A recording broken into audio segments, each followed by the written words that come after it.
On November the 29th, 2001, driver Gordon Harrington left Stirling Station bound for Glasgow Queen Street at the end of a long shift. Unfortunately for Gordon, Stirling Middle Signal number 70 was at danger, and he missed it. I've been a driver for 22 years. I've been on the footplate for 28 years. I've been a health and safety rep for ASLEF for 10 years. I have taken part in signal sighting committees. I have taken part in cab environment committees, and yet on this particular day it happened to me. Do not let it happen to you.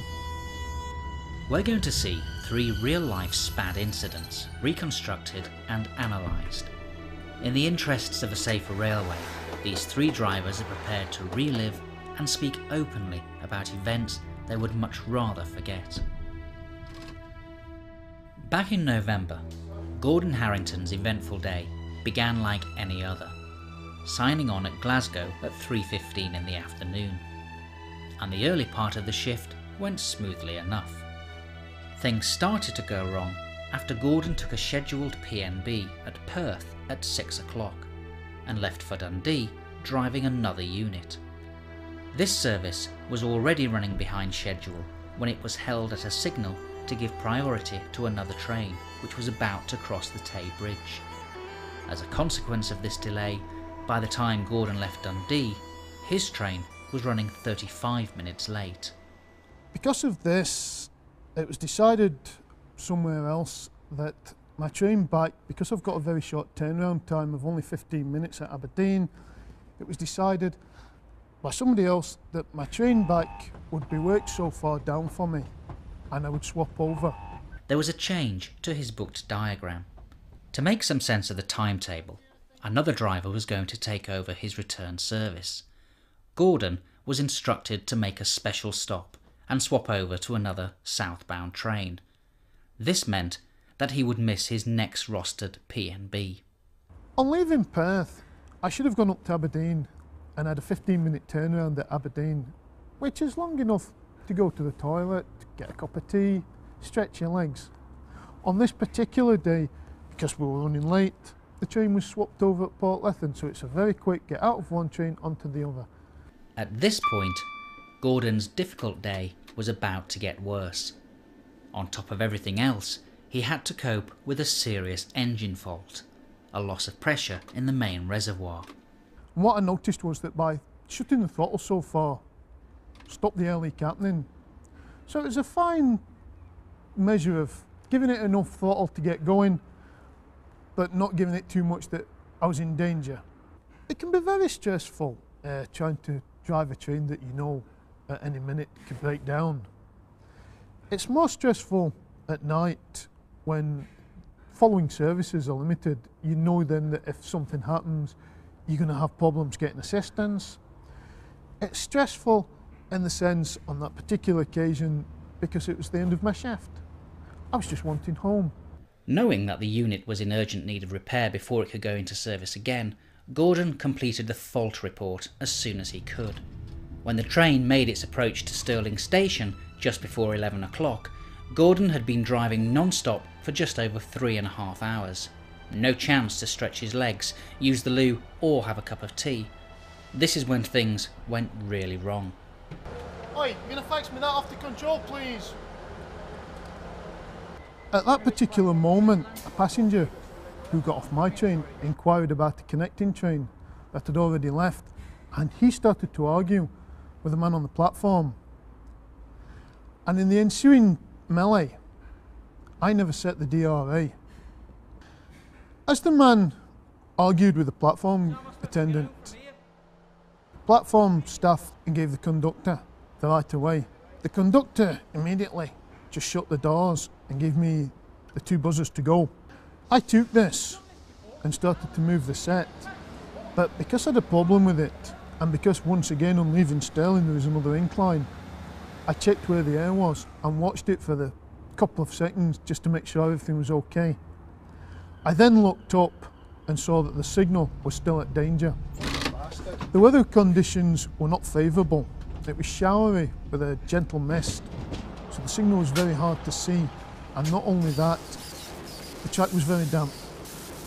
So when I put the brake into emergency, the set just continued to slide, and unfortunately we passed the signal by about a coach and a half.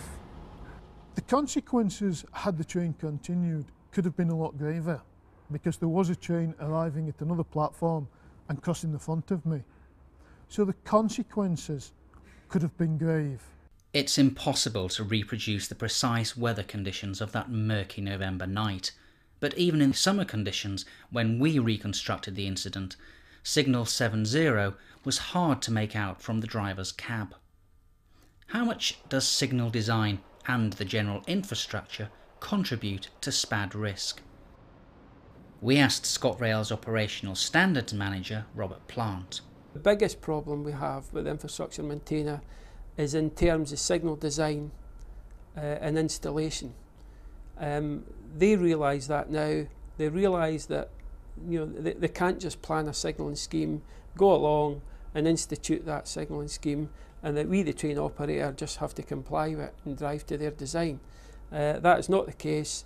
This involves planning, detailed planning with the train operators involved, so that at a very early stage in the design process, SPAD risk is identified. It wasn't only Gordon Harrington who got it wrong that night. The station attendant and the guard should both have checked the signal before clearing the train for departure. I believe in the industry been very hard on drivers over the last few years, but the SPAD problem's much wider than that. It involves much more people. You have station dispatchers, you have conductors, you have signallers. They're all involved, so it's not solely a driver's problem. The rail industry has lacked for years technical aids to terrain driving. It is available in the world, automated trains that don't run by red signals. Things are beginning to come right in the UK now with the advance of TPWS and ERTMS in the future. Gordon Harrington belongs to a generation of drivers who came into the industry when things were very different. Statistically, are these older drivers more likely to have SPADs than their younger colleagues? We are probably more at risk from the inexperienced drivers. Having said that, training of train drivers nowadays, I believe, is far more advanced than it was 10, 15, 20 years ago. The downside to that is that drivers would say that about 20 years ago we did an apprenticeship, and you virtually sat beside a driver for 5 years before you even went for a driver training programme. It's not to demean that. That was very useful. That's the route that I came through myself to become a driver and virtually into an inspector grade and then a manager ultimately. What I mean is that the age that we have now to train drivers is far more advanced. We know much more that helps a driver prepare himself for the role of driving a train and being a professional driver. Lots of factors contributed to Gordon Harrington's SPAD, but in the final analysis it was his failure to set the DRA that was crucial. Do older drivers have difficulties with this kind of innovation? The National Express Group has done a lot of research into the kind of drivers who have been involved in SPADs. Lynn Milligan, a human factor specialist with Wales and Borders, explains what they've discovered.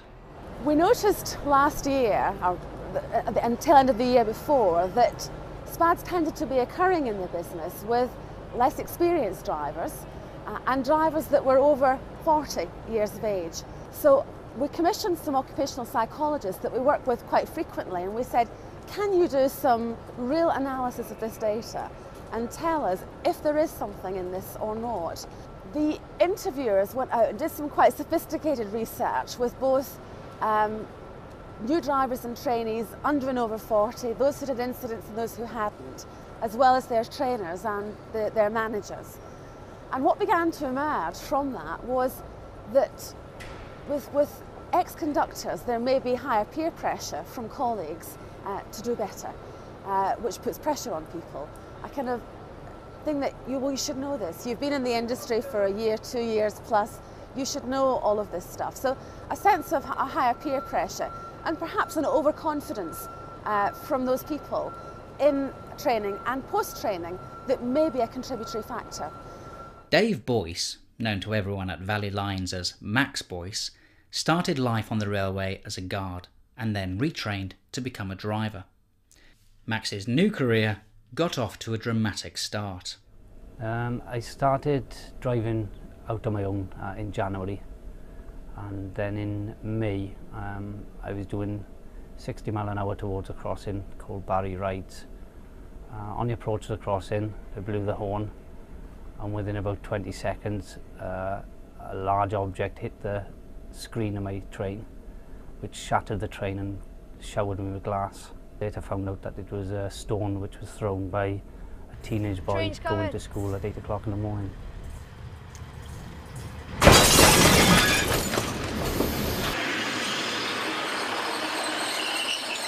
The train was badly damaged and taken out of service.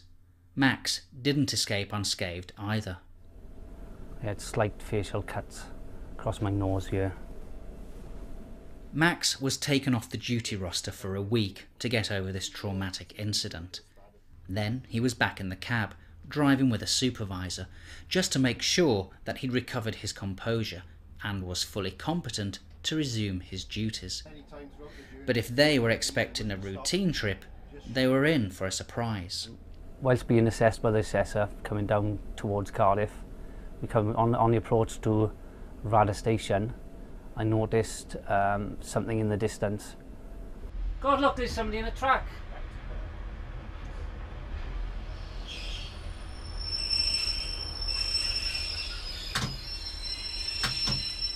You contact the signaller and I'll tell the guard what's happening.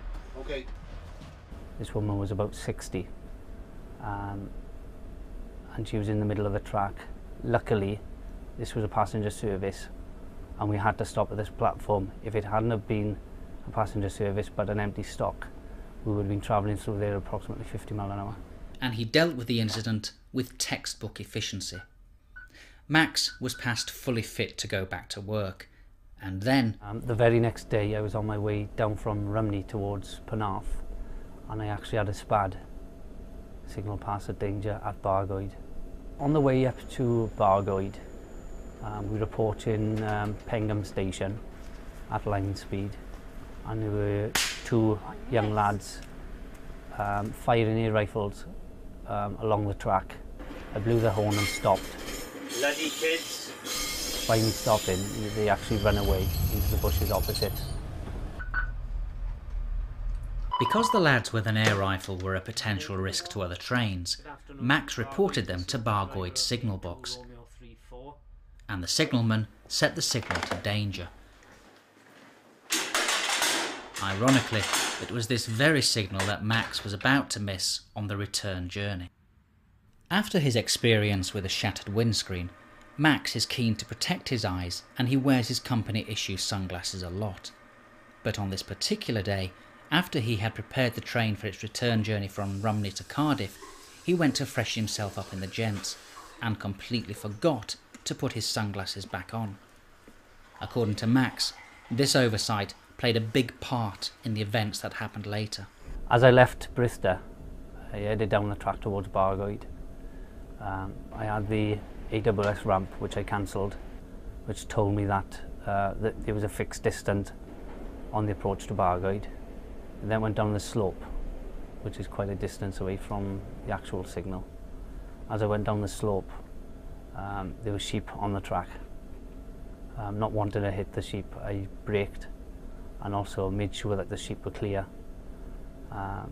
By taking my concentration off the track, I missed the slight glimpse of the signal, which would allow us to see whether the signal was on or off. As I went under the bridge, the sunlight hit me in the face. I actually reached for the sun visor, which was all the way to the top of the screen. When I actually pulled the visor down, I then noticed that the signal was still on. I then applied the brake, by which stage it was too late. The signal protecting Bargoed Station is only visible to the approaching driver for about a second and a half before the train snakes around another bend. Even if the driver had a longer time window to spot the signal, it isn't easy to see, and again, like the one at Stirling, it's an old semaphore signal. There's a possibility that the previous problems which I'd had may have been playing on my mind. Obviously I'm not certain, because once you've had an experience like a SPAD, there are a lot of things that go through your mind and things which you could have done to stop this situation happening. After the stone throwing incident, was Max Boyce returned to work too quickly? The train crew manager at Valley Lines is Russell Webb. We were quite happy that the SPAD was nothing to do with the previous day or the previous week's incidents with the crossing and the stone throwing or the woman on the track. I'm not saying that these weren't playing on his mind somewhat, but after the investigation, all we could base our findings on with the sunlight. And Railtrack have now taken steps to identify this matter and are going to remove the affected signal and replace it with a slightly shorter one, so it'll be easier for drivers to sight rather than have a sighting of 1 to 3 seconds. Now once they sight the signal, they should be able to keep that signal in their line of sight. The forward course is Wessex commitment to reducing SPADs. At Wessex Trains, Mike Ball has a training session with some newish drivers. Danger. Why use forward? Why not use the word SPAD? Because drivers switch off when you use the word SPAD. Although you shouldn't, you should always remain alert throughout your careers to SPADs. The Forward programme is just one initiative to combat what the operational standards manager at Wessex Trains has identified as the driver's worst enemy. Complacency, I think, is one of the things, because they go over the same routes day in, day out, and they see the same things. And it's when they see something different, it takes their mind a little to adjust. And I think by actually saying what they're saying, the mind registers a little bit quicker. Okay, Jerry, week 4. Yep. Driven this route before. We're going to take the train through to Bristol now. Yep. I want you to tell me exactly what you're doing before you do it. Yep. If there's anything I think you should be doing, I'll tell you. Okay. Right, we've got clear signal. I've received the signal from the guard, and we have the right theatre indication. TB of Trowbridge. Jerry Hatcher has to speak aloud every feature of the route ahead and every action he takes. 2, the engine's picked up. Return the guard signal, and now I'm releasing the brake. Not only does this technique enable the minder driver Mark Peters to know what's going through his trainee's mind, but it makes Jerry Hatcher focus on the job in hand. The inspiration for this exercise was the Police Advanced Drivers course, and it's something that any driver can do, anytime, any place. Worcester Shrub Hill Station. One of the regular SPAD awareness briefings is underway. There's a lot of SPAD issues in Red Alert, which you should have all have had copy 15. Keeping drivers alert to potential hazards on the railway is a management responsibility. But sometimes it's the personal, very private problems that drivers bring to work that are the real causes of railway accidents. When Bernie Philpott signed on for work at Worcester on March the 3rd, 2002, he was embarking on the worst day of his professional life. The day started as any other. Just came into work, booked on as normal. Didn't feel under pressure or anything, and just carried on with my job as I was supposed to do. Right, so we leave Shirley and travelling down the various stations, and whilst we're en route, I get this buzzer, which I presume is the guard. Hello? Hello, Steve? And I think, what the hell's he buzzing me for, like? And I try to get in touch with him with a cab to cab, and can't get him, so anyway it stops, and we carry on, and it comes on again, this buzzer does, so... Hello, Steve? Hello? Good God. I'm getting a little bit annoyed now about it, and I think, I'll have to say something to him about, what's going on. Right, so we get down to Henley and Arden, and I'm thinking I'm going to have a go at this chap now. Like he's been winding me up a bit and acting a goat or something. So I go back and say to him, look, what the hell's going on? What do you keep messing with this buzzer for? And he's denied it. You've been messing around with this buzzer? No. Are you sure? Of course I'm sure. It keeps going off, mate. Well, you must be hearing things then, mate. It's not me. I know what you're like, mate. No, it's not me. You sure? Positive. Look, right. Can I get this train away? Right. Okay. Absolutely denied it, and I say, you've done it. You've been, no, it wasn't me. He's saying, and I think, well, what the heck's going on here? Like, you know, so I'm a bit wound up, a bit concerned about it, a bit wound up. So anyway, we leave Henley and Arden, and off we go. We've gone through Wootton and Wowen, approaching Burley, and this damn buzzer starts going again. I'm thinking, you sod, you know, you're doing it again, and you know, I'm starting to slow down for the 50 miles an hour, and this bloody buzzer keeps going off now, and it's wound me up, totally wound me up, and I totally missed the distance signal, which was on, which should have, was telling me that the signal in front is on as well. I've cancelled the AWS ramp. I've got absolutely no memory of seeing the signal or cancelling the ramp because I've allowed something to take over my mind, you see.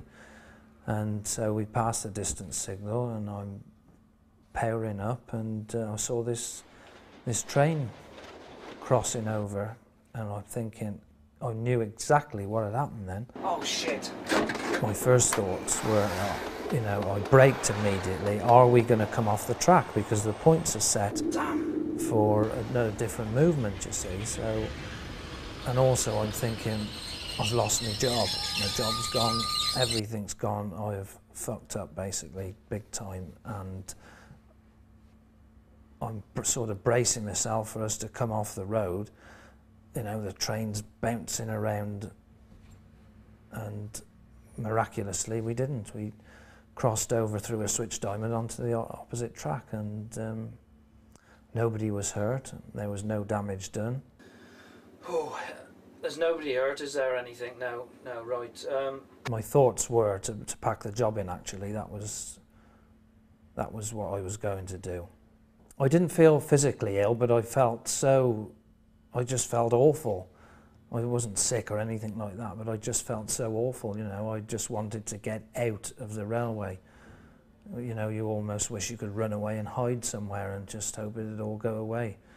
But you can't do that. You've got to stop and face the inquiry and everything.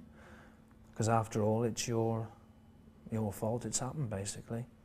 It was out of character for Bernie to get so agitated by a faulty buzzer or an eccentric conductor. So was there something else going on inside his head? Some deeper anxiety bubbling beneath the surface? Well, I was at the time going through a settlement with my ex-wife, which could possibly have been an underlying cause, although I didn't think so at the time. And it possibly allowed me to get a little bit irritated with the buzzer problem, which I shouldn't have allowed to happen. There's lots of evidence that domestic problems faced by drivers are major factors in SPADs. Over the last few years, we have taken a lot more measures in looking at the driver's lifestyle and coupling that with them actually doing the physical job of driving a train. I think in years gone past, the industry's focused more with a driver in actual driving the train and not about the way that he lives his life. If I get in the similar circumstance in the future, I've got any problems, I will talk to the company first before I go out driving again. Everyone on the railway has a part to play in reducing SPADs. Maintenance engineers, platform staff, rail track, guards, and particularly drivers and managers. When I was a driver 10, 15 years ago, and if somebody had said to me, we're going to put a switch in the cab that, you know, we want you to press when you stop at a red light to remind yourself that you've not to start the train through the red signal, I would have probably said, no, they're barmy. But now being in this position, and because I can understand the risks that if we don't get it right, what it can result in, I fully support anything that will help a driver prevent that train setting off through a red light. We are all facing changing times, changing types of pressure, and I think we all need to understand that there's no barriers. We need to work together to try and eliminate SPADs as much as we possibly can. And that's to do away with any type of blame culture. We need to forget who's the manager and who's the driver, because here for the grace of God go us all. The message to you is, if it's sunny, wear your railway glasses. If you lose your concentration or there's something on your mind, stop. It doesn't matter how good or how experienced you are. If the conditions are right, the trap is waiting to be sprung. It doesn't matter how clever, how good, whatever you think you are, there are always occasions where the unwary are caught. If any of you have got any problems out there, please talk to somebody about them, because it could be the underlying cause of a major incident.